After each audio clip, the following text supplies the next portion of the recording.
Huntingdon House is a program for survivors of domestic violence. So we provide support and advocacy for people who are fleeing domestic violence.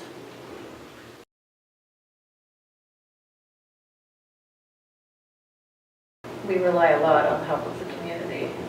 We exist on grant monies, but we also exist on a lot of private donations from people, both money and things. I mean, people donate all kinds of supplies that we need for shelter and transitional housing.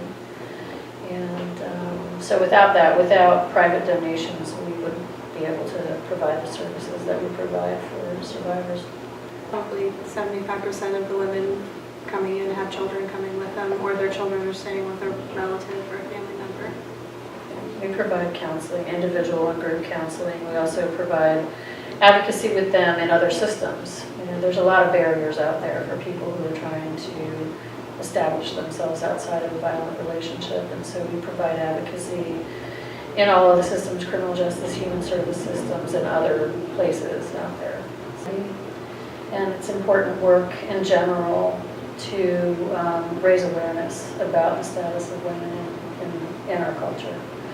And we aren't raising enough to really meet all of our needs at all. Yeah. We rely a lot on people being generous and bringing us things. And I think the thing that a lot of people, maybe a misconception might be, is all of our services are 100% free for the people who come in. So a lot of times when I'm in the community, I have people asking me about ways they can get involved and ways they can donate.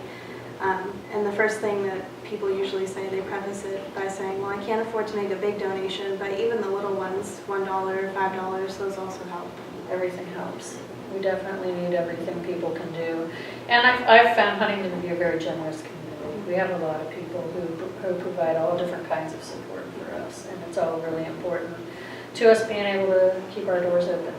Everything we provide is free. We will be opening a legal project.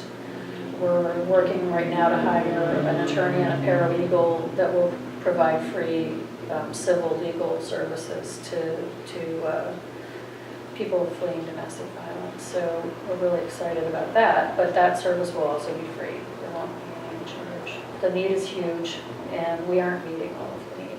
We're doing everything we can do, but so the more people provide support to us, the more we're going to be able to do, and hopefully develop more programming to meet the need.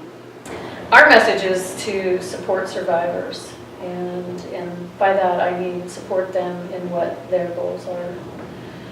Our message to the community is that it takes the whole community. We all have to be engaged in this work, and Huntingdon House isn't going to solve the problem of domestic violence in and by itself. We have to be engaged, and I found that many people in the community, especially in the criminal justice and human service systems, are engaged in that, and they're engaging with us. A lot of the women we work with are successful. I think all of the women are successful in terms of whatever their own goals are, and in terms of, if we're defining that by people being able to get out and establish their own place and all the rest of that, that definitely happens. And many women, once they've done that, do want to give back, and we do experience that, and they want to help other women who have been in that situation.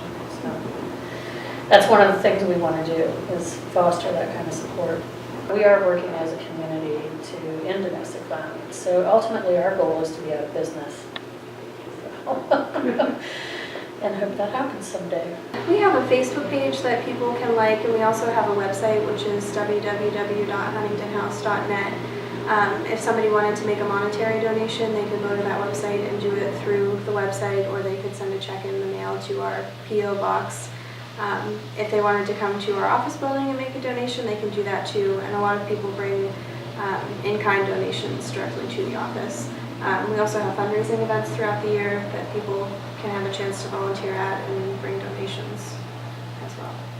We're also looking to, early next year, we'll be kicking off a program called Friends of Huntingdon House, and that's where people can become donors for Huntingdon House. They can become engaged in the work, so we're really looking to raise volunteers as well, and hope to be starting a regular volunteer training class in January. So there are a lot of ways that people can help Huntingdon House.